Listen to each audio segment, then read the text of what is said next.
ሰላም እንዴት ናችሁ?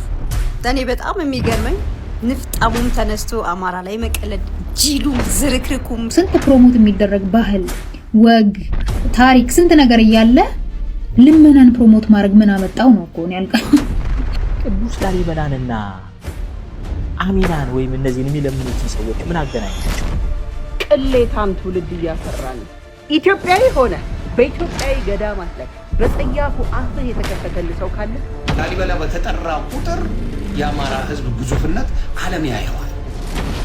ይሄ በጣም ነው የሚያማት። እናቶችም ገንዘብ እንዲረዱ አይደለም ወይ ኮሜዲያን እሸቱ ያን ቪዲዮ የሰራው?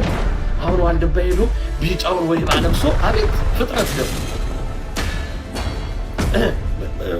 እሸቱ መለሰ ምንድነው እርኩስ፣ እሱ ምንድነው ቅዱስ። እሸቱንም ይዘው ትሞታል። እሷ ማሽናት እሸቱንም ይዘው ስለምትሞት ግን ከማሞቱ በፊት ለምን ይሞታል? ወደ ገዳሙ ምክንያት ማንኛውም ሰው ዘው እያለ እንዲገባ ምክንያት የምትሆኑ እኮ እናንተ ናችሁ እኮ መነኮሳት እኮ ናችሁ። ጳርስ የሚባል ምግብ አለ። ከዛው እህል አይሻገርም። ታጠፋ አጥፍቻለሁ በማለትህ ደስ አለ። ከአዲስ አበባ ወጣ እንጂ ያለ ከተማ ኦሮሞ ያሉት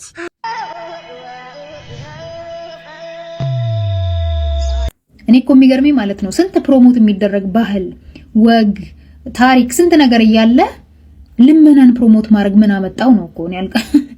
እንደ ጥሩ ነገር ማለት ነው። ለምን አይ ዶንት ኖ ዋይ እኔ ልጅቷ ራሱ የምትመልስልኝ ደስ ይለኛል። በርግጥ እሷ ልክ እንዳልሽው የምታረገውን የምታቃይጣ አትመስለኝም። ዝም ብላ ጀስት አቴንሽን ለማግኘት ነው ማለት። ሰው ቸግሮት የሚበላው አጥቶ ምናምን ይለምናል። ኖርማል ነው እኮ ኤቭሪዌር ያለ ነገር ነው ይሄ። ግን ደግሞ በሱፐርስቲሽን ምክንያት ራሳችንን ሂዩሚሌት ካላደረግን ይሄ ሂዩሚሌሽን ሪቹዋል ካላደረግን እንቆመጣለን የሚል ኋላ ቀር አስተሳሰብ ያላቸውን ሰዎች የነሱን ፕራክቲስ አምጥቶ ፕሮሞት ማድረግ ምን የሚሉት ዜማ እንደሆነ አይገባኝም። ዕውቀቱ ላይ ጥሩ ነገር ላይ የለንበትም። በቃ ያ መጠጧ ላይ ሽሻዋ ላይ እንደዚህ አይነቱ ልመና ድንቁርና ሁሉ ጊዜ እኛ በሻ ድንቁርና ላይ አደኛነን። ድንቁርናው ላይ ዕውቀቱ ላይ የለንበትም። ይቅርታ ትጠይቅ። ይህን ነገር የተናገሩት የላሊበላ ገዳም ቅርጽ ጽሕፈት ቤቶች ናቸው። ከሰሞኑን ጽጌ ሮያልን አይታችኋል። በጣም መነጋገሪያ ሆናለች እዚህ ቲክቶክ ፕላትፎርም ላይ። የተፈጠረው ነገርም ለእናንተ በጥቂቱ ለማስረዳት የላሊበላን አካባቢ ብቻ ከዛ መጥተው ብዙ ነገሮች አሉና አንድ ቪዲዮ ላይ ገብቶ ነበረ። ያም ነገር የላሊበላ አካባቢ ተወላጅ ልጆችንና ብሔረሰቦችን በጣም አስቆጥቷል። ምክንያቱም የኛ መገለጫ ልመና አይደለም፣ እውነት ነው። እኔም እንደዛ አምንበታለሁና የኛ ብዙ መገለጫዎች የስራ ሰዎች እንደሆኑ አሉ። ያንን ማሳየት የተቻለ ይሄን ማሳየት ተገቢ አይደለም በማለት ብዙዎቹ ተቆጥቷል። እናም እሷ ይቅርታ እንድትጠይቅ ጽሕፈት ቤቱ ጠይቋታል። እንግዲህ አብረን የምናየው ይህንን ቪዲዮ በጣም ያናድዳል። ግን ለማንኛውም ስሜቴን ተቆጣጠሬ ለማየት ሞክሬያለሁ። ቅዱስ ላሊበላንና አሚናን ወይም እነዚህን የሚለምኑትን ሰዎች ምን አገናኛቸው? የታሪክና የፖለቲካ ሳይንስ ተመራማሪዎች ምሁራኖች ምን ይላሉ? እንደዚህ አይነቱን ስራ እነዚህ ልጆች የሰሩትን አይነት ስራ ሂስቶሪካል ሪቪዥኒዝም ይባላል። ታሪክን መከለስ፣ ሆን ብሎ ማበላሸት፣ አቅዶ የነበረውን እንዳልነበር ያልነበረውን እንደነበር አድርጎ ማጠለሸትና ማበላሸት፣ ለአዲሱ ትውልድ የተበላሸውን መስጠት ማለት ነው። ጥምቀት ሲነሳ ጎንደር፣ ገና ሲነሳ ላሊበላ የታወቀ ነበር። ገና ሲመጣ በሚሊዮን የሚቆጠሩ ኢትዮጵያውያንና ቱሪስቶች የጌታችን የመድኃኒታችን የኢየሱስ ክርስቶስን የልደት በዓል በቅዱስ ላሊበላ ለማክበር ስትመጡ በባዶ እግራቸው የመጡትንም ሁሉን ትንሹንም ትልቁንም የከተማ ሰው የገጠር ሰው ሳለ እግሩን አጥበን ያለንን አቅምሰን ቦታ ሰጥተን አስተናግደን ነው የምንሸኘው። በዛ በነበራችሁ ቆይታ ጧት መጥቶ እንቅልፍ የሚነሳችሁ የሚረብሻችሁ ሰው አይታችኋል? ቅዱስ ላሊበላ ውስጥ ላሊበላ ከተማ ለስራ ሄዳችሁ ተቀጥራችሁ የሰራችሁ ትኖራላችሁ። በጣም ብዙ ብላችሁ አውቃለሁ። ዶክተር ሆናችሁ መምህር ሆናችሁ የተለያየ ስራ በራችሁ ጧት ላይ መጥቶ የሚል ሰው አለ? እግዚአብሔር ምስክሬ ነው። ይሄን ትርክት እኮ እንዴት አድርገው እኮ ከቅዱስ ላሊበላ ጋር እንዳገናኙት እኔ ለማመን እኮ ነው የሚገብደው። ይሄንን ነው የታሪክ ባለሙያዎች ሂስቶሪካል ሪቪዥኒዝም የሚሉት። ታሪክን ሆን ብሎ ማጠልሸት፣ ማበላሸት። ላሊበላ ከተማ ሽምብርማ የሚባል ሰፈር ውስጥ ነው ተወልጄ ያደግኩት። እኔ እናቴ ነጋዴ አባቴ ገበሬ ነው። የላስታ ላሊበላ ህዝብ ግማሹ ነጋዴ ግማሹ ገበሬ ነው።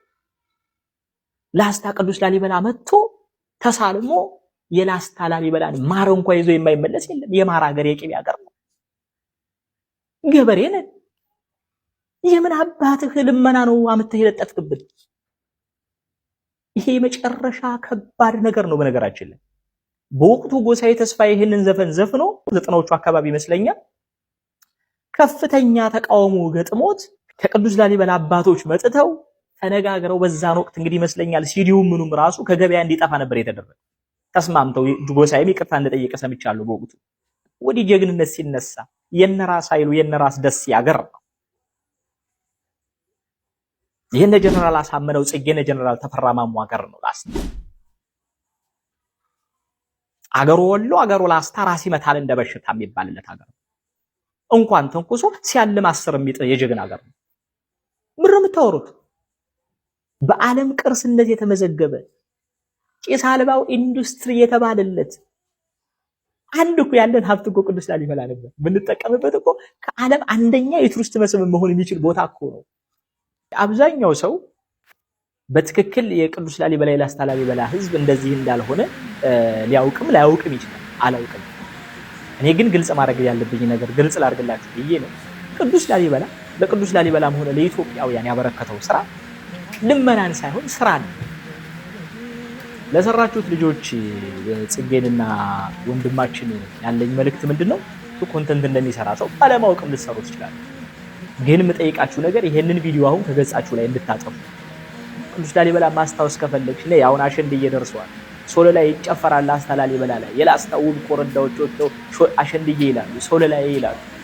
የቅዱስና የንጉስ ልደት ቅዱስ ላሊበላ ታኅሳስ 29 ይከበራል። ነይና ክብሪ፣ ታሪክሽን ወጪ፣ ላሊበላን እዩ፣ ህዝቡን ነይና እዩ። የሊቃውንት ሀገር የምሁራኖች መፍለቂያ ነው። በፍጹም የላስታ ላሊበላን ህዝብ የሚወክል አይደለም። አመሰግናለሁ። ላሊበላ ንጉስ ላሊበላ ቅዱስ ጭምር ነው የሚባለው። ብቃቱ ዓለም እስካሁን እንደው ብትችሉና እናንተማ በድሮን ላሊበላን ብታጠፉ ደስታችሁ እግዚአብሔር ምስክር። ምክንያቱም ላሊበላ በተጠራ ቁጥር የአማራ ህዝብ ግዙፍነት ዓለም ያየዋል። ይሄ በጣም ነው የሚያማችሁ። የአማራን ታሪክ ለማጥፋት ያልተሰራ ኢትዮጵያ ላይ የለም። ጭራሽ እያበበ ነው የሚሄደው። የአማራን ታሪክ አንድ የ5 ደቂቃ ዘፈን ይገልጿል። ባዶ ነው የሚቀጣቸው። ኧረ መጡ ብሎ ይልላል፣ አለቀ በቃ። ይዘረግፋል ይላል። ዱቄት ነው የሚያደርገው።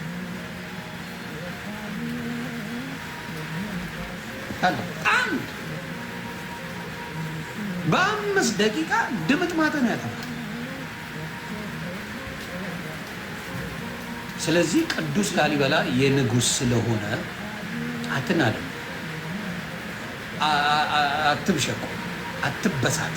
እንዴት ናችሁ?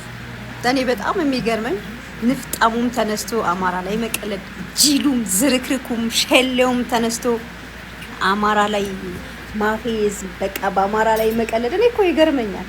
እግዚአብሔርን በጣም ይገርመኛል። ዛሬ የጥበብ ስራ ፍላጎት እንዲኖራችሁ ያደረገ ስልጡን ህዝብ ያሰለጠናችሁ የአማራ ማህበረሰብ ነው። የአማራ አባቶች ነገስታቶች ናቸው። ኦኬ እሺ፣ መጀመሪያ እናንተ ሙዚቃም ይሁን ስነ ጽሁፍም ይሁን ምንም ይሁን ድራማም ይሁን ምንም ይሁን ማለት ነው ከመስራታችሁ በፊት ህዝብን የሚነካ ነገር፣ ማህበረሰብን የሚነካ ነገር አትስሩ። ኦኬ እናንተ ካላወቃችሁ፣ ታሪክ ካላወቃችሁ በአራቱም አቅጣጫ አማራ ክልል የሚገኙ ባህልና ቱሪዝሞች አማራ ህዝብ ያስቀመጣቸው አሉ። እነሱን ጠይቁ። ስለ አማራ ባህልና ወግ ካላወቃችሁ አማራ ክልል የሚገኙ ባህልና ቱሪዝሞችን አናግራችሁ። ካላወቃችሁ በሁሉም ነገር ጠይቁ። ስለ አማራ ህዝብ አራቱም በቤት አማራ፣ በጎንደር፣ በጎጃም፣ በሸዋ፣ በሁሉም ቦታ ሂዱና ጠይቁ። የተቀመጡ ህዝብ ያስቀመጣቸው ባህልና ቱሪዝሞች አሉ። ጠይቁ።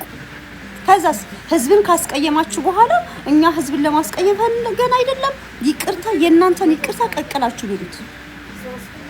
የአማራ ህዝብ የሚታገላችሁ በትጥቅ ብቻ አይደለም። በባህላችን ስትመጡ እንታገላችኋለን። የሌለ ማንነት እንድትሰጡ ነው አንፈልግም። የአማራ ህዝብ ለማኝ አይደለም። የአማራ ህዝብ አራሽ፣ ቀዳሽ፣ ሰጋጅ፣ ተኳሽ ነው። ቅማላ የማንም ቅማላም ተነስቶ ደደብ ሰገጤ እኔ ኪነ ጥበብ ባለሙያ ነኝ እኔ አርቲስት ነኝ ያላችሁ ልትግማሙበት አትችሉም። በአማራ ህዝብ ላይ አለን አስመሳዮች ካሉ በኋላ እኛን ህዝብን ለማስቀየም ፈልገን አይደለም ምናምን። የድሮ የጥንት አባቶቻችን ለማኝ ናቸው እንዴ? ለማኝ ናቸው እንዴ? የጥንት አባቶቻችን እኮ ልመናን የተጸየፉ ጀግኖች ናቸው፣ ስልጡን ናቸው። ሰልጥነው ያሰለጠኗችሁ የነገስታት ልጆች ነን። በብዛት ማለት ነው። በዋግ ህምራ ሰቆጣና በላስታ ላሊበላ ያለው ማህበረሰባችንን ለማውረድ ትጥራላችሁ፣ ትጋጋጣላችሁ። ለማኝ አድርጋችሁ አባ ግዛ ግዙ እያላችሁ ትስሉታላችሁ። የአማራ ህዝብ ግን ለማኝ አይደለም።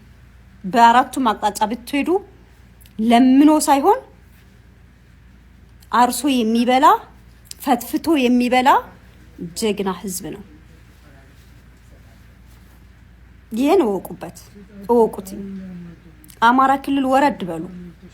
ዛሬ አማራ ክልል የጦር ቀጠና ስለሆነች ነው ዛሬ እያንዳንድሽ ራብ የሚነዳሽ ራብ እየተራባችሁ ያላችሁት አማራ ክልል በጦር እየተሰቃየ ስለሆነ ነው። ይሄን ልንገራችሁ። ጉሮሮአችሁ የአማራ ህዝብ ነው። ይግባሽ ደነዝ። እኔ ህዝብን ለመንካት ፈልጌ አይደለም። እኔ እንደዚህ መጀመሪያ ከመስራታችሁ በፊት ማለት ነው አንድ ስራ ሲሰራ ህዝብ ማህበረሰብን ሊገመግመው ይገባል። ኦኬ። ይሄ ደግሞ አስተማሪ አይደለም። ይሄ ለነገ ጧት ለኛ ለልጅ ልጆቻችን ጥላችሁት የምትሄዱት ነገር ነው። ያልሆነ የአማራ ህዝብ ልክ ለማኝ እንደሆነ አድርጋችሁ እየሳላችሁ ማን አባታችሁን እናንተ ጠግበሽ እንድትበየፈቀደልሽ የአማራ ህዝብ ነው። ምድረ ቆሻሻ። ካሁን በኋላ ማንክም እየወጣ እንደፈለክ ካፈን የምትከፍትበት ወይም ደግሞ የምትከፍችበት አይደለም። የናንተ አሁን እናንተ የኪነ ጥበብ ባለሙያ ናችሁ። የኪነ ጥበብ ባለሙያ ስትሆኑ በመጀመሪያ ደረጃ ከመስራታችሁ በፊት ቼክ ማወቅ አለባችሁ። እወቁ። ይሄ ንፍጥ የተሸከመ ቅንጭላታችሁን አስተካክሉት፣ አጽዱት፣ በደንብ አጽዱት። ካላወቃችሁ ጥበብን የአማራ ልጅ ያስተምራችሁ። አንድ የአማራ ልጅ ማንንም ነክቶ አያውቅም። የማንም ማህበረሰብ አንቋሾ አያውቅም። በማንኛውም ቦታ ይሰራሉ። በጣም ብዙ የአማራ ልጆች የጥበብ ባለሙያዎች አሉ። በሙዚቃም ይሁን በድራማም ይሁን በግጥምም ይሁን ማንንም ነክተው አያውቁም። ስርዓት አላቸው። የማንንም ብሔር አይነኩም። የማንንም ብሔር አያንቋሹም። ስርዓት አላቸው። እናንተ ግን እንደፈለጋችሁ የአማራ ህዝብ ላይ ልትናፈጡ አትችሉም። እዛው ለመዳችሁበት ተናፈጡ። ለማኝ የሆነ ማንነት ካላችሁ በራሳችሁ ማንነት ስሩ። የአማራ ህዝብ ግን ለማኝ አይደለም። እናንተ እንደፈለጋችሁ ልታፈይዙበት ልትጫወቱበት አትችሉም። አለን አማራዎች። ኦኬ። በባህላችንም ስትነኩን ያመናል። ትግላችን ዘርፈ ብዙ ነው ነግረናቸዋል። አፍንጫን ሲነኩት አይን ያለቅሳል። በቃ ቅሌታም ትውልድ እያፈራን ነው። ኢትዮጵያዊ ሆነ በኢትዮጵያዊ ገዳማት ላይ በጸያፉ አፍህ የተከፈተልህ ሰው ካለ ይሄን ስማ። እንግዲህ አዳምጥ። ያለ ገዳማቱ ሀገር ብለህ የምትጠራው የሀገር ታሪክ የለህም። እንዴት? ተራ ቁጥር 1 የታሪክ ጓዳና የማንነት ማህደር ናቸው ገዳማቱ። የምትኩራራበት ባለም መድረክ ሄደ ኢትዮጵያ የራሷ ፊደል፣ የራሷ ቀን መቁጠሪያ፣ የዘመን አቆጣጠር፣ የቁጥር ስርዓት ያላት ብቸኛ አፍሪካ ሀገር ያደረጓት ገዳማት ናቸው። ያለ ገዳማቱ የኢትዮጵያ የነገስታት ታሪክ፣ የዓለም አቀፍ ዲፕሎማሲ ሰነድና ጥንታዊ ብራናና መጽሐፍት የሉ። ታሪክ የለህም። ያለ ገዳማቱ ኢትዮጵያ የጥበብና የሳይንስ ስልጣኔ የላት። ቱሪስት እንዳይል በር የከፈትክለት የላሊበላ ፍልፍል አብያተ ቤተክርስቲያናት፣ የደብረ ዳሞ፣ የዋልድባ፣ የጣና ገዳማት፣ የጥንቱ የኢትዮጵያ የኢንጂነሪንግ የስዕልና የህንፃ ጥበብ በጠቅላላ የኢትዮጵያ ጥንታዊ ምህንድስና የኪነ ህንፃ ልቀት ለዓለም ያስመሰከሩልህ እነዚህ ገዳማት ናቸው። አለበለዚያ ታሪክ የለም። ያለ ገዳማቱ በየቦታው ሄደ የምትኩራራበት በባርነት ያልተገዛች ሀገር ኢትዮጵያ የምትላት ታቦት ይዘው በመዝመት የሰራዊቱን ሞራል የገነቡ ህዝቡን በፈርሃ እግዚአብሔር አንድ አድርገው ሀገር ድንበሩን እንዲጠብቅ ለሃይማኖቱ እንዲገዛ አልፎም ቅድመ አያትን ከኩንታኪንቴ ጅራፍ ያስጣሉ እነሱ ናቸው። የሀገር መከላከያ መንፈሳዊ ምሰሶች ገዳማት ናቸው። የምዕራባውያን የዘመናዊ ሕክምናና ሳይንስ ሳይመጣ ለክፍለ ዘመናት የሀገሪቷን እጽዋት፣ ማዕድናት፣ ጸበላት አቀናጅተው በሀገር በቀል የእጽዋት ሕክምናና የስነ ልቦና ፈውስን ትራዲሽናል ሜዲሲንና ሳይኮቴራፒን አንድ ላይ ሰንገው ጤነኛ ወላጅ የሰጡ እነሱ ናቸው፣ ገዳማት ናቸው። ዘመናዊ ህገ መንግስትና መጽሐፍት ከመቀረጻቸው አስቀድሞ ሀገሪቱ የምትመራበትን ፍትሐ ነገስት ስርዓት እና ዛሬ የምትኖርበትን ስርዓተ ማህበረሰብ በማስተርጎም ለንጉሳውያን አማካሪ እንዲሁም የፍትህ መሰረት ሆኖ የኖሩት ገዳማት ናቸው። ዘመናዊ ዩኒቨርሲቲ ሳይመሰረት የላቀ የፍልስፍና ስርዓትን በቅኔ የስነ ጽሁፍ ጥበብን በጥልቅ ትርጓሜና ፍልስፍና ለሀገሪቱ ልሂቃን ሲያስተምሩ የኖሩ የጥንት ከፍተኛ ትምህርት ተቋማት ገዳማት ናቸው። በገዳሙ ስራ መፍታት፣ መዝናናት ለመሰለ ሳይሰሩ መብላት አይገባም የሚል ጥብቅ የስራ ባህል በማስፈን ለግብርናው መሻሻል፣ ለአትክልትና ፍራፍሬ ልማት የእጅ ጥበብ ስራዎች ፈርቀዳጅ አርአያ ሆነው የኖሩት ገዳማት ናቸው። ካልክስ ታይም ማኔጅመንት ከዘመናት በፊት ቀርጸው የኖሩት ገዳማት ናቸው። ጸሎት፣ ስራ፣ ጥናት፣ እረፍት ለሁሉም ጊዜ አለ። ከእንስሳት ቆዳ ብራና በመቅደድ ከእጽዋት ከአፈር ቀለማት በመቀመም መጽሐፍ በብዕር የመጻፍ የመቅረጽ ጥበብን ማይክሮግራፊን ያስተማሩ የሀገሪቱ ስነ ጽሁፍ ምንጭ ገዳማት ናቸው። ትምህርት ቤት የሀገር መሪዎች የነገስታት ሞራልና የስነ ምግባር ትምህርት ቤት ገዳማት ናቸው። ወላጅ ለሌላቸው፣ ረዳት ለሌላቸው አረጋውያን፣ በህይወቱ ውጣ ውረድ ለተሰበሩ ዜጎች ያለምንም ልዩነት ተቀብለው የሚመግቡ የሚንከባከቡ ሶሻል ሴፍቲ ኔት መጠለያ ሆነው የኖሩት ገዳማት ናቸው። ዛሬ የምትኮራበት ቱሪስት የምትስብበት ዓለም አቀፍ ደረጃ ቅርስነት ላይ የተመዘገቡ ጥምቀትና መስቀል መሰል በዓላት ስርዓታቸውን ክብራቸውን ሳይቀንስ ለሺህ ዓመታት እንዲዘልቁ መዋቅራዊ መሰረቶች የሆኑት ገዳማት ናቸው። ሴቶች በማህበራዊ አመራር ሚና እንዳይኖራቸው በሚጨቆኑበት ዘመን እንደነ እቴጌ እሌኒ እንደነ እቴጌ ምንትዋብ ያሉ መሪ እናቶች የፖለቲካና የጥበብ ስልጣን ላይ እንዲወጡ መንፈሳዊና ስነ ልቦናዊ መሰረት የጣሉት እነዚህ የሴቶች ገዳማት ናቸው። በዋሻና በከርሰ ምድር ከጠላት ወራሪ ታሪክህን ሰንገው ደብቀው እየታረዱ ያቆዩልህ ገዳማት ናቸው።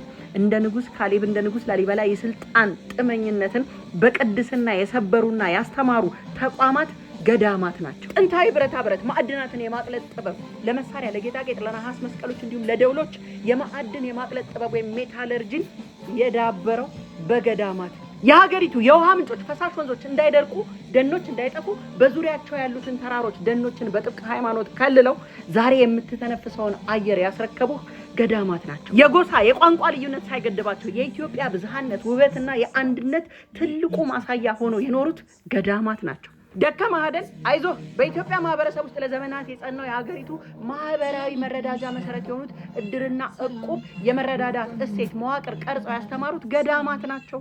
የጂኦሜትሪና የንድፍ ጥበብ፣ ታሪካዊ ዋሻ፣ ብልሃትና አርቅቆት፣ ፍልስፍና፣ ፉከራ፣ ቀረርቶ፣ ለቅሶ፣ ግጥሞቹ፣ የሰዋሰው ስርዓቶቹ፣ ኦራል ሊትሬቸር የሰጡን ፍጹም ትህትናን በተግባር የሚታይበት ብቸኛ ቦታ ገዳማት ናቸው።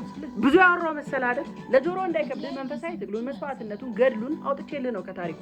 አዝናለኝ ስነግርህ ያለ ገዳማቱ ሀገር ብለህ የምትጠራት የሀገር ታሪክ የለህም። በገዳማት ላይ አፍህን ስታላቅቅ ከቅሌታም ትውልድ አንዱ እንደሆንክ ወቅ። አዎ ሳይማር መመረቅ፣ ሳያነብ ማወቅ፣ ከአባቶች ስር ቁጭ ብሎ ሳይጠይቅ መረዳት የሚፈልግ ቅሌታም ትውልድ እያፈራን ነው። እናቶችም ገንዘብ እንዲረዱ አይደለም ወይ ኮሜዲያን እሸቱ ያን ቪዲዮ የሰራው? አሁን ዋልድባ ሄዶ ቢጫውን ወይባ ለብሶ አቤት ፍጥነት ደም እሸቱ መለሰ ምንድነው እርኩስ፣ እሱ ምንድነው ቅዱስ፣ የገዳምን ስርዓት አስጠባቂ፣ ለበቃ ለውጥ ለማምጣት የፈለገ። በነገራችሁ ላይ አንድ ነገር ቢሰራ እኔ አምነው ነበር። አንድ ነገር ቢያደርግ ከልቤ ይቀበለው ነበር። እዛ ገዳም ላይ ደርሶ ገዳማውያኑ ያለባቸውን የውሃ ጉድጓድ ችግር ለመቅረፍ እኔ ያለሁላችሁ ቢል አምነው ነበር። ስራው ግን የዩቲዩብ ሽቀላና ሽቀጣ ስለሆነ ብቻ በእንደዚህ አይነት ሁኔታ አምታቶ እነዛን ገዳማውያን መግለጫውን የሰጡ ያነበቡ አባቶችን ፊት ለፊት አስጣቶ በምዕመናን ሐሳብ እንዲሰጥባቸው አስፍቶና ከፍቶ ሰጥቶ እሱ ወደ አዲስ አበባ ተመለሰ። አይደላም ነው አውቁ። በዚህ ጉዳይ ላይ የፈለግከውን አይነት መልስ መስጠት ትችላለህ። እኔም ምጋብዝህ ግን ላይቭ ላይ መተህ እማሆይን እዚህ ፊት አስቀምጣለሁ። ሰላም ትቀመጣለች፣ ብሩክ ይቀመጣል። አንተ ወንድ ከሆንክ ፊት ለፊት ትመጣለህ። ማን እንደሆንክ በደንብ አጠርጥሮ ሊያሳይ የሚችል እውነት ነው። ቤተክርስቲያን በተራ ወንበዴ ዩቲዩበር ሽቀጣ መስመሯ ሲቀየር ቆሞ ማየት አይቻልም። በነገራችሁ ላይ ከሰደበኝ የደገመልኝ ይባላል።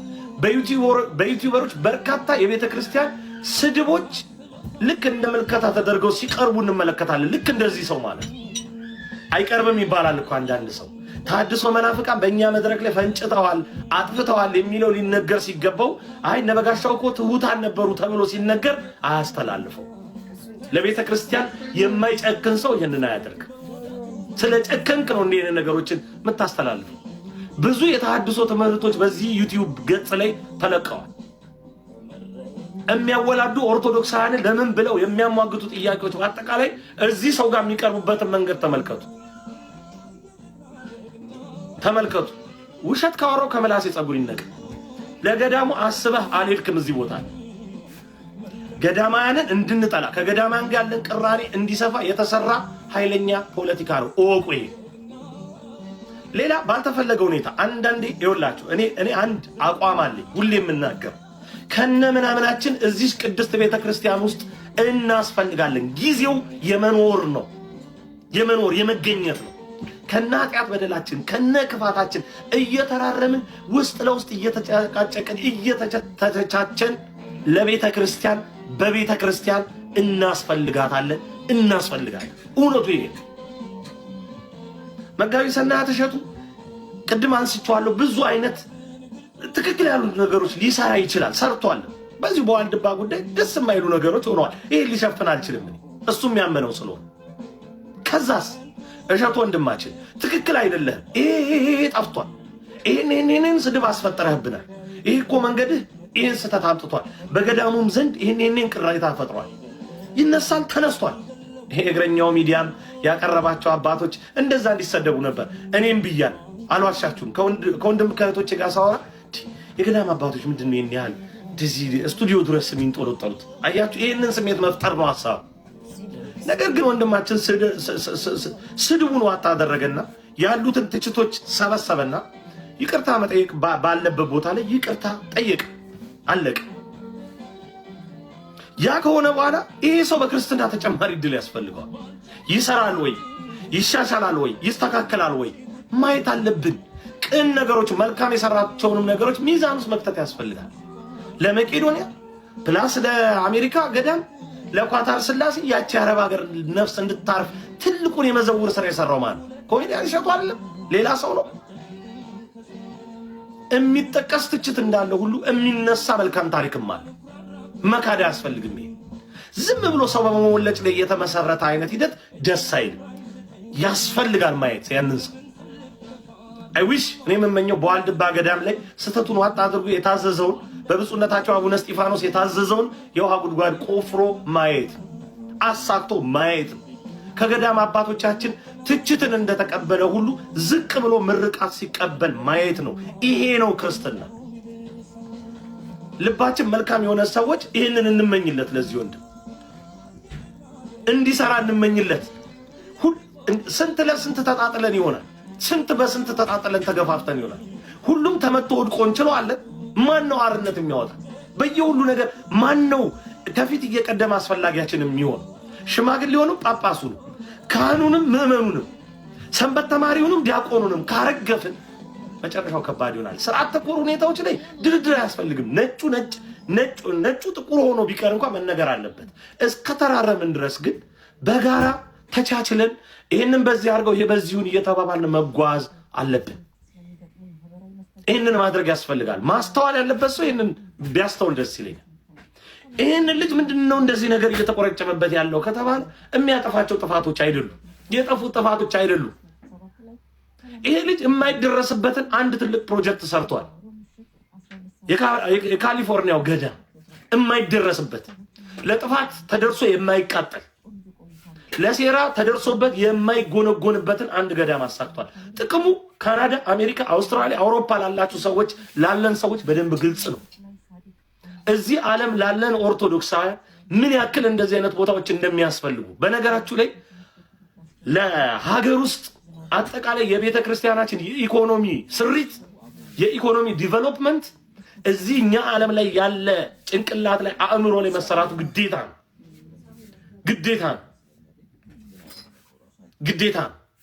ይህንን አቅም እዚህ ማሳደግ ያስፈልጋል። ቤተ ክርስቲያንን አለውልሽ የሚል በነገሮች እየደረሰ የሚረዳ አእምሮ ያስፈልጋል። ይሄ አእምሮ እንዲፈርስ በብዙ አይነት መንገድ እየተሰራበት ሃይማኖታችን ላይ ዝንጉ እንድንሆን እየተደከመ ከቅዳሴ ድምፅ ይልቅ የኮንሰርት ቆርቆሮ የሚናፍቀው ትውልድ እንዲፈራ እየተደረገ ከዜማ ከያሬዳዊ ዜማ ይልቅ ለሂፕሆፕ ጆሮ የሰጠ ትውልድ ነው እዚህ የሚፈጠረው። ገዳማት የእረፍት ብቻ ሳይሆኑ የመሰሪያ ቦታ ሆነው ያገለግላሉ። ለማ ለኢትዮጵያ ኦርቶዶክስ ተዋሕዶ ቤተክርስቲያን ስሙ ይሄ ስለሆነ ስለዚህ ይህንን የማይደረስበት የኢትዮጵያ ኦርቶዶክስ ተዋሕዶ ቤተክርስቲያን ተልእኮ ያሳካ አንድ ሰው ይህን ያለ ፈተና የሚደርስበት ለምንድን ነው ብላችሁ ጠይቁ። መምተስ ስላልተቻለ እኮ ነው በኤአይ አስተምረሃል በሚል እኮ ለመክሰስ እየተጋጋጡ ያሉት አይደል? የተደረሰበት እውነት ካለ ለቤተ ክርስቲያን ይቤት ስራው።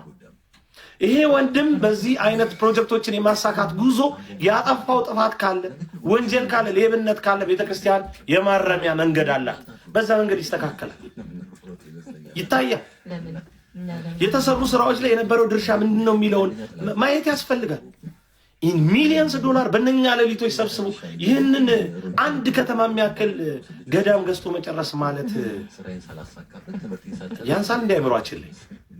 ይህ ሰው ለብዙዎች አስጨናቂ አይሆን? ተጽዕኖ ፈጣሪዎች መግደል እኮ የዚህ ስርዓት አንዱ ዓላማ በማ በኩል በኦርቶዶክሳውያን በኢኮኖሚ እንዳናድግ በመደማመጥ እንዳናድግ በተጽዕኖ ፈጣሪዎች አያሌ ለውጥ ማምጣት እንዳንችል ማሰር መከርከም የገዳዮቻችን የአጥፊዎቻችን ንቁ ተግባራቸው። እሸቱ ሌላው ብዙዎች ግምት ውስጥ ብዙዎች ክርክማት ውስጥ እንዲገባ የተደረገበት አንዱ መቄዶንያ ለእሸቱ መለሰ ስመ ክርስትና ወልደ ገብርኤል በዋልባ እንዳልሻ ቅድስት ኪዳነ ምህረት። እሺ ይህንን ቪዲዮ በማርዘም ጊዜ ልወስድባችሁ አልፈልግም። እኔ በሰቋር ዋልድባ ውስጥ ነው ኦልሞስት ያደግኩት ማለት ይቻላል። ስለዚህ ለጥቂት ለማይባሉ አመታት ሰቋር ዋልድባ ውስጥ ኑር ያለው በቅዳሴ ቤት በጊዮርጊስ ቅዳሴ ቤት ቆይቻለሁ። ስለዚህ ስለ ሰቋር ዋልድባ ከኔ የተሻለ መግለጫ በዚህ በቲክታክ መንደር ላይ ከኔ የተሻለ ስለ ሰቋር ዋልድባ ሊነግራችሁ የሚችል ሰው የለም። በነገራችን ላይ ይህንን ቪዲዮ እየሰራሁኝ ያለሁት ለማንም ወገን ለዚኛውም ሳይሆን ለፎሎወሮቼ ክብር ብቻ ነው እየሰራሁ ያለሁት። ምክንያቱም ፎሎ የሚያደርጉኝ ሰዎች ይነዝም ይብዛም እኔን አምነውኝና ወደውኝ ፎሎ እያደረጉኝ እና እየተከታተሉኝ ስለሆነ ሊወዛገቡ ስለማይገባ እውነታውንና በቦታው አድጌ ደግሞ እውነታውንና ያለውን ሀቅ ስለማቅ እሱን ላጋራችሁን የመጣሁት። ታዲያ ይህንን ቪዲዮ በደንብ ኮፒ ሊንክ እያደረጋችሁ አብራችሁኝ ቆዩ ማለት ነው። እሺ ዋልድባና እሸቱ ምንድን ነው ያገናኛቸው? እንዴት ምን ተፈጠረ? እኔ እሱ አይመለከተኝ፣ ግን ዋና ፖይንቶቹን ላንሳላችሁ። እሸቱ ምን ተሳሳተ፣ የዋልድባ ላይ ያለው ሀቅና እውነትስ ምንድን ነው የሚለውን ነገር ነው የምነግራችሁ። በመጀመሪያ ደረጃ ዋልድባ ሶስት እንደሆነ ልታውቁ ይገባል። አንደኛው ሰቋር ዋልድባ ነው፣ ሁለተኛው ዳንሻ ዋልድባ ነው፣ ሶስተኛውና ዋነኛው ደግሞ የወንዶች ገዳም ብቻ የሚባለው አብረንታንት መድኃኔዓለም ዋልድባ ነው። ሰቋር ዋልድባ ኪዳነ ምህረት ነች። ዳንሻ ዋልድባም ኪዳነ ምህረት ነች። ሰቋር ዋልድባ ሌላ ጊዮርጊስ ቤተክርስቲያን አለ። ይቅርታ፣ ሴቶች መነኮሳት የሚቆርቡበት የሚያስቀድሱበት ማለት ነው ጊዮርጊስ ቤተክርስቲያን። እሺ ታዲያ ሰቋር ዋልድባ የሴቶች ገዳም አለ ወይስ የለም የሚለው ላይ ግልጽ ላድርግላችሁ። ሰቋር ዋልድባ የሴቶች ገዳም አለ። ምንም የሚያጨቃጭቅ የሚባላልም ሄዳችሁ ከዚህ በፊት የጎበኛችሁ ሰዎችም ታውቁታላችሁ። ከዚህ በኋላም ስትጎበኙ የምታገኙት ሀቅና እውነት ነው። የአካባቢው ሰዎችም ይህንን ነገር መታዘብ ይችላሉ። እኛም እዛ ስናድግ እኔ በዛሪማ መድኃኔዓለም ቤተ መቅደስ ነው የመጀመሪያ የአገልግሎት የጀመርኩት። ሚስጥር ያየሁትም ዛሪማ መድኃኔዓለም ነው። ስለዚህ ለዋልድባ በጣም ቅርብ የሆነ ቦታ ነው። ስለ ዋልድባ ከመኖሬም ባሻገር በጣም ሁለቱም ገዳማት ላይ በተለያየ ጊዜ በጣም ተመላልሼ ገዳሙን በደንብ አውቀዋለሁ። ስለዚህ የሴቶች ገዳም አለ። ሰቋር ዋልድባም ስትሄዱ መጀመሪያ የሚቀበላችሁ የሴቶች ገዳም ነው። የሚገርመው ነገር ወደ ዳልሻም ስትገቡ መጀመሪያ ላይ የሚቀበላችሁ የሴቶች ገዳም ነው እና የሴቶች ገዳም አለ። ሲቀጥል የሴቶች ገዳም መኖሩ ክፋትም የለውም። ሲጀመር እኔ አባት በሰጡት መግለጫ ላይ አንድ ቃል ሰምቻለሁ። ከሆነ የሆነ የዚህ ገዳም አንድ መነኩሴ ወጥቶ ወደሆነ ቦታ ቢሄድ ከየት መጣ ሲባል ዋልድባ። እንዴ ከሴቶቹ ገዳም ይባላል ሲሉ ሰምቻቸዋል። ከሴቶች ገዳም መምጣት ወንጀልም ኃጢአትም አይደለም። ሴቶች ገዳም አይገባቸውም ከሆነ አይገባቸውም አንድ ነገር አስምሮ መናገር ያስፈልጋል እንጂ የሴቶች ገዳም መምጣት ሴቶችም በዚህ በምንኩስና ህይወታቸው የሚያገኙት ቅድስና ወንዶችም በምንኩስና ህይወት የሚያገኙት ቅድስና ምንም ልዩነት የለውም። ሴቶች እህቶቻችንም እናቶቻችንም የሚመነኩሱት የእናታቸውን የእመቤታችንን የቅድስት ድንግል ማርያምን ምናኔ ለማሰብና የእሷን ፈለግ ተከትለው ነው። የቅድስት ክርስቶስ ሰምራን የነ ቅድስት አርሴማን ፈለግ ተከትለው ነው ቅድስናቸውን ለመሻት ቅድስና ሽተው በምናኔ ህይወት የሚኖሩት ማለት ነው። ስለዚህ ሴቶች እህቶቻችንም ሴቶች እናቶቻችንም ወንዶች አባቶቻችንም በምንኩስና ህይወት ያላችሁ ቅድስና አንድ ነው። ስለዚህ ከሴቶች ገዳም መምጣት ምንም ወንጀልም ኃጢአትም አይደለም። እንዲሁም የሚያኮራ እና ከወንዶች ገዳም ከመምጣትም ያልተናነሰ በረከትንና እውነትን የሚያሰጥ ነው። ሲቀጥል ሴቶች ገዳም ይባል እንጂ ሴቶች ገዳም በገዳም ውስጥ ብቻቸውን አይደለም የሚኖሩት። ወንዶች በጣም በርከት ያሉ ወንዶች በምንኩስና ህይወት ባይሆንም በእረድ ወይም በአጋዥነት አብረዋቸው ይኖራሉ። ለምሳሌ የሴቶችን ገዳም እርሻ በማረስ እህል ወስዶ ከተማ ውስጥ አስፈጭቶ በማምጣት በጉልበት ስራ በየትኛውም አይነት እንጨት በመፍለጥ እና በተለያዩ መሰል ቤቶችን በመስራት በመገንባት በተለያየ የጉልበት ስራ ነክ ነገሮች በሙሉ የሚያግዟቸው ወንዶች በርከት ያሉ ወንዶች አሉ፣ በረድ ወይም በአጋዥነት በሴቶች ገዳም ውስጥ። ይሄ የተለመደ ነገር ነው። ስለዚህ ከሴቶች ገዳም ወንዶች ሊኖሩ ይችላሉ በአጋዥነት የስራ ሚናቸው በተመለከተ ማለት ነው። ስለዚህ የሴቶች ገዳም ዳንሻ ኪዳነ ምሕረትና ሰቋር ኪዳነ ምሕረት ይህች ነገር ትሰመርበት። እሺ የሴቶች ገዳም ያለው ዳንሻ ኪዳነ ምሕረትና ሰቋር ኪዳነ ምሕረት ብቻ ነው። ሌላኛውና ትልቁ አብረንታንት ገዳም አለ።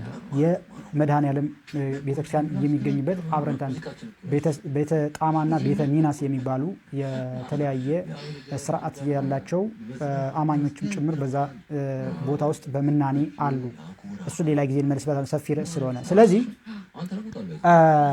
ዋልድባ የአብረንታንት ዋልድባ ግን የወንዶች ገዳም ብቻ ነው። የሴቶች ገዳም የለም። በአካባቢው ሴቶችም የሉም። ሲጀመር እህልም አይበቅልበትም በአካባቢው። ኦልሞስት ለግማሽ ቀን የእግር መንገድ ጉዞ ድረስ 6 ሰዓት በላይ የእግር መንገድ ላይ ብትሄዱ እህል የማይዘራበት አካባቢ ነው። ስለዚህ ያ የእህል የሚበሉ እንጀራ መብላትም አይቻልም በዛ አካባቢ ገዳም ላይ እህልም አይበቅልበትም። ገበሬዎችም የሉም በዛ በአካባቢው። በሰቋርና በዳንሻ ዋልድባ በቅርብ ርቀት ላይ የገበሬዎች ቤት አለ። በቅርብ ርቀት የገዳሙ በቅርብ ርቀት ላይ የገበሬ ቤቶች አሉ። እህል ይዘራል በአካባቢው፣ እርሻዎች አሉ። የአብረንታንት ግን ለግማሽ ቀን ሙሉ በእግራችሁ ብትሄዱ የገበሬ ቤት አታገኙም። እህልም አይዘራም፣ እህልም አይበቅልበትም እዛ አካባቢ። ስለዚህ ሶስቱን ገዳማት መለየት አለባችሁ፣ ሰቋር ዋልድባ፣ ዳንሻ ዋልድባና አብረንታንት ዋልድባ። ስለዚህ እሸቱ የት ነው የሄደው ካልን ደግሞ ዳንሻ ዋልድባ። ዳንሻ እና ሰቋር ምን ብያችኋለሁ? የሴቶች ገዳም አለ። ሌላው አብረንታንት ግን የሴቶች ገዳም የለም። ሲጀመር አብረንታንት ካሜራ ይዤ ልሂድ ቢልም እሸቱን አይፈቅዱለትም ነበረ። ስለዚህ ቁም ነገሩ ምንድን ነው? እሸቱ ተሳስቷል ወይስ አልተሳሳተም ስንል ወደ እሸቱ ስንመጣ እሸቱ የተሳሳተው ነገር አለ። እሱ ምንድን ነው? የ12 ዓመት መነኩሴ ካራክተር ቀርጾ እዛ አካባቢ ላይ እንደዚህ አይነት ድራማዎችን መስራቱ ትክክል አለ። እውነታው ነገርየው በእውነት ቢኖር ታሪኩ እውነትም እንኳ ቢሆን ይህንም በድራማ መልክ ሰርተ ማቅረብ ተገቢነት የለውም የሚል እምነት አለኝ። ለእሱም እሱ አምኖበት ይቅርታ ጠይቆ ይቅርታውን ተቀብለውታል አባቶች። ሌላኛው እኒህ አባት መነኩሴ አይመስሉኝም። አስኬማቸው እንደሚናገረው የረድ ወይም የአገልጋይ መነኩሴ የረድ ወይም ገና በአሞክሮ ላይ ያለ ረድ ወይም አገልጋይ አስኬማ ነው ያደረጉት። በክር አይደለም የሚሰራው። የትክክለኛ የመነኮሳት አስኬማ የሚሰራው በጨርቅ ነው የሚሰፋው። ጨርቅ ነው መሆን ያለበት አስኬማው፣ ድፍን መሆን ስላለበት ማለት ንፋስ መግባት የለበትም በአስኬማው ውስጥ። ስለዚህ እኔ ረድ ይመስሉኛል። እኔ ያው ምንም ሆኑ ምንም ግን አነጋገራቸውና አገላለጻቸው ግን ከስሜት ያልወጣ የጎልማሳ የግንፍልተኝነት ስሜት ይታይባቸዋል። ኋላ በሬት እዚህ እሳቸውን ባህሪ ለመገምገም አቅም የለኝም። እኔ ግን የተሰማኝን ስሜት ነው የምገልጸው። ከዛ ባሻገር አንዳንድ ቪዲዮዎችን አይቻለሁ። በገዳማት መካከል እንትንን ለመፍጠር እሸቱን የደገፈ ገዳም አለ። እንደገና ደግሞ ዋልድባ ገዳም ደግሞ ለእሸቱ ላይ ነቅፎ መግለጫ ወጥቷልና፣ ስለዚህ እሸቱን ደግፈው መግለጫ ሊሰጡ እያሰቡ ያሉ ገዳማት አሉና በገዳማት መካከል ጸብ ለመፍጠርና ምንድነው በገዳማት መካከል ክፍፍል ለመፍጠር የተደረገ ሴራ ነው የሚሉ ቪዲዮዎች አንቻለው። እሱ ውሸት ነው፣ ከእውነት የራቀ ነው። እንደዛ አይነት እሸቱን ደግፈው መግለጫ ሊሰጡ ያሰቡ ገዳማት ሊኖሩ ይችላሉ። ግን ያም ቢያደርጉ እንኳን ለማስታረቅ እሸቱንና ዋልድባ ገዳምን ለማስታረቅ በማሰብ እንጂ ክፍፍል ለመፍጠር በማሰብ አይደለም ያ ነገር ሊደረግ የተሞከረውም። ምናልባት ወደፊትም ከተደረገም እየተደረገ ያለው አይነንም ማስተዋል ይጠይቃል ያስፈልጋል ማለት ነው እንጂ ሆን ተብሎ የተሴረ ሴራም የለም። እሸቱ ማንኛውንም ስራ እንደሚሰራው ሊሰራ ሄደ። ስራ የሚሰራ ሰው ይሳሳታል። ሲሳሳት ደግሞ ይቅርታ ይጠይቃል። ይቅርታ ጠይቋል። እሸቱ ጎሄድ ወንድማችን በርታ፣ ጠንክር። ነገ ደግሞ ሰቋር ዋልድባ ሄደ ይህንን ከዳንሻ ዋልድባ ላይ የፈጸምከውን ስህተት ሳት በማትደግምበት ሁኔታ ሰቋር ዋልድባን ደግሞ ብታሳየን፣ ብታስተዋውቀን፣ ለዓለም ብታሳይ፣ ብታስተዋውቅ መጎብኘት ያለባቸው ትልቅ ገዳማት ስለሆኑ ብታስተዋውቅ የሚል መልእክቴን በዚህ አጋጣሚ ላደርስ ወዳለ እሸቱ ሜንሽን አድርጉለት። ይህንን ቪዲዮ በቻላችሁት አቅም ኮፒ ሊንክ እያደረጋችሁ። እኔ ዳኒ ነኝ፣ ዳኒ ዘቀራኔዮ፣ የቀድሞ ዲያቆን ዳንኤል። እሸቱንም ይዘው ትሞታል፣ እሷም ማሽናት እሸቱንም ይዘው ስለምትሞት ግን ከመሞቱ በፊት ለምን ይሞታል? ወደ ገዳሙ ምክንያት ማንኛውም ሰው ዘው እያለ እንዲገባ ምክንያት የምትሆኑ እኮ እናንተ ናችሁ እኮ፣ መነኮሳት እኮ ናችሁ። የእናንተ መጥፎ ስራ ትታችሁ ሰውን ደግሞ ቀሳፍልን እያላችሁ የምትጸልዩበት ምን አቅም አላችሁና? አይሞትም። ለምን ይሞታል? እናንተ እኮ በገዳማት ውንብድና እንዲስፋፋ የምታደርጉ መነኮሳት ናቸው። እኔ ውስጥን እኮ ስለማቅ ነው። እውነት ሲነገራችሁ ታንገራግራላችሁ እና እውነቱን ተናገሩ። እሸቱ አይሞትም። ለምን ይሞታል? ምን አደረገ? ለዚህ ሁሉ ጥፋት እናንተ ናችሁ። እናንተ ናችሁ ተጠያቂዎች። መጀመሪያ ደግሞ አንተ የመነኩሴ ቆብ ማድረግ መቻል አለ። መነኩሴ አይደለህም አንተ።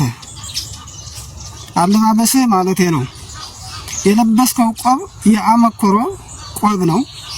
አርዴት በገዳማት በርልና ሆነው የሚያደርጉት ጊዜያዊ ቆብ ነው የለበስከው ማለቴ ነው። ስለዚህ ሳይሞት ከመሞቱ በፊት ቪዲዮውን እንዲያወርደው። ለምንድን ነው እንደዚህ አይነት ቀብጠርጣ? ምንድነው አንተ? ማነህ አንተ? ይሄ የድፍረት ቃላት ለምን አስፈለገ እንዴ? ሟቹ እግዚአብሔር ብቻ ነው የሚያውቀው። ገዳማቱ ትውፊቱ ስርዓቱ እንዳይጠብቁ እያደረገ ያለ ማን ነው? ገዳማቱ እኮ ስርዓታቸው እንዲለቁ ያደረገ ያለ መነኩሴ ነው። አንዱ መነኩሴ ነው። በአንደኛ ቁጥር መነኩሴ ነው። ስለ ውሸት አትቁም፣ በውሸት አትቁም። በውሸት የሚደረግ ምህላ ያለ ንጽህና ያለ ቅድስና ያለ ፈሪሃ እግዚአብሔር ዝም ብሎ የገዳማቱን ስርዓት ሳትጠብቁና እንደ መነኮሳት መኖር ሳትችሉ የምታደርጉ ጸሎት ተመልሶ እናንተ ይመታችኋል። ትመጣላችሁ። እናንተ ናችሁ የምትሞቱ። ድፍረት፣ የድፍረት ሳታጠፋ አጥፍቻለሁ በማለትህ ደስ አለ። አሁንም ይሄን ነገር ማስተካከለው ከሆነ መቁጠሪያ እየጣል ገና እሸቱንም እሷንም ተዋቸውና እንደምትሉት ነገርየው የመግደል አቅም ካለው ሀገራችን ላይ መሞት የሚገባቸው እጅግ በጣም ብዙ ሰዎች አሉ። ለምሳሌ ወጣቱን በብሔርና በሃይማኖት ከፋፍለው ፓራሳይት ሆነውበት እነሱ እንዲኖሩ መሞት ያለበት ወጣት እንዳላስበው ማለት ነው። የፖለቲካ ጦርነት ሀገራችን ላይ ያደረጉ ያሉ የብሔር ተወካይ ነን የሚሉ ክፎችን ለምን አገሉልንም? መግደል የሚችል ከሆነ አሁን ያላችሁት ነገር እሸቱ ምን አደረገ? እሸቱ ምንም አላደረገም። ወይም ደግሞ ያቺ ኢሹ ያደረጋችኋት ሞኖክሴ ምንም ያደረገችው ነገር የለም። አሁን ካላችሁበት ኢጓችሁ ውጡና የምትሉት የጸሎት ሲስተም ሰው የሚገል ከሆነ መግደል የሚችል ከሆነ መሞት ያለባቸው ብዙ ፖለቲከኞች አሉ። የወጣቱ ጀርባ ላይ ተለጥፈው ደሙን እንደ ጁስ የሚጠጡ እድሜውን ቅቅል አድርገው የሚበሉ እነሱ የማይሞቱ ወጣት የሚገሉ እነሱ የማያረጁ ሀገሪቷን የሚያስረጁ ክፉዎች አሉ። ሰው እነሱን ግደሉልን፣ ውለታችሁ ይኑርብን። እስኪ እሸቱ ላይ መፎከር ወይም ደግሞ ሞኖክሲያም ትሞታለች ማለት ዋዳዝት ሜን ነገርየው የምር የሚሰራ ከሆነ ሀገራችን ማረፍ ስላለባት ሰላም ማግኘት ስላለብን ወጣቱን በሰላም ወጥቶ መግባት ስላለበት እነኚህን ሰዎች ግደሉልን። ከትግራይም ከአማራም ከኦሮሞም ከጉራጌም ከየትኛውም ክልል ወጣቱን ደሙን እንዲሰክቶ እንደ ስትሮ የሚመጥ የሆነ ፖለቲከኛ አለ።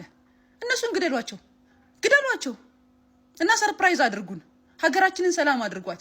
ለበረከት ጸልዩ፣ ለሰላም ጸልዩ። ሀገር ሰላም እንድትሆን አንድ እንድትሆን እንድታድግ የተሻለች እንድትሆን ስሩ። ሲቀጥል ምንኩስና እንደዚህ ነው እንዴ? እኔ እኮ ቤተክርስቲያን ስመጣ እኔ ቤተክርስቲያን ትመስለኝ የነበረው ከልጅነቴ ጀምሮ ማለት ነው ትክክለኛ መልካችሁን እስከማይ ድረስ ከሰማይ የወረደች እንጂ በሰው የምትመራ አይመስለኝም ነበር። ኢሞሽናል ሰዎች ያሉባት አይመስለኝም ነበር። 2 ወር ባልሞላ ጊዜ ነው ጥንቅቅ አድርጌ አይቻችሁ በጣም የደበረኝ። ስለ ግሌ አይደለም። አንድ እውነተኛ ጴንጤ የነበረ ሰው በፍጹም ኦርቶዶክስ መሆን እንዳይችል የምታደርጉት እናንተ ናችሁ። ብዙ ኦርቶዶክስ መሆን የሚፈልጉ ፕሮቴስታንቶችን ማለት ነው የሚገፋው ንግግራችሁ፣ ክፋታችሁ፣ ይሄ ባህሪያችሁ ነው። ምክንያቱም እሸቱ ከቅንነትና ከመልካምነት ተነስቶ ነው ያንን ነገር ያደረገው። እንዴት ይቅር ባይ ልብ የላችሁም እናንተ? እንዴት አባት አይደላችሁ እንዴ? ቢገላችሁ እንኳን ያን ያክል ሟርት ድግምት ምናምን አትናገሩበትም ነበር። ግን ውሸት ልባችሁ ስቲል ከተማ ነው ያለው። ስጋችሁ ነው እዛ ያለ። ብዙ ሰዎች ከተማ ላይ ሆነው ገድመዋል። ፍጹም ከፈጣሪ ጋር ተገናኝተዋል። እናንተ እዛ ሆናችሁ ልባችሁ ገንዘብ ውስጥ ነው ያለው። እናንተ እዛ ሆናችሁ ከተማ ነው ልባችሁ ያለው። የምትሰሩት ነገር በሙሉ እኮ ሶሻል ሚዲያ፣ አሁን እኮ ሶሻል ሚዲያ የየአንዳንዱን ህጸጽ እያወጣ ሜዳ ላይ ይጥላል። እና ደግሞ ከጃ ይሻል ዶማ የእሸቱን ጥፋት ለማረም ሌላ ሰውዬ ጋር እሱ ደግሞ የባሰበት ማስታረቅ ሲችል ነገሩን በዝግ ማድረግ ሲችል እያንዳንዱ ሰው የዩቲዩብ ገንዘብ እየሰራባችሁ ነው። እናንተን አደባባይ ላይ እያሰጣ እያጋለጣችሁ ኢቭን የቤተ ክርስቲያኗን ኢሜጅ ላስት ፔጅ እያበላሻችሁ ነው። ላስት ፔጅ ዋልድባ ትልቅ ገዳም ነው። ይኸው አደባባይ ላይ ያወጣችሁት። ጭራሽ ትዝታላችሁ፣ ጭራሽ ትፎክራላችሁ። ምን እያላችሁ እንገላለን። ታዲያ አሁን ከተማ ላይ ያለ የቸገረው ሰው ቢገል ምንድነው ጥፋቱ?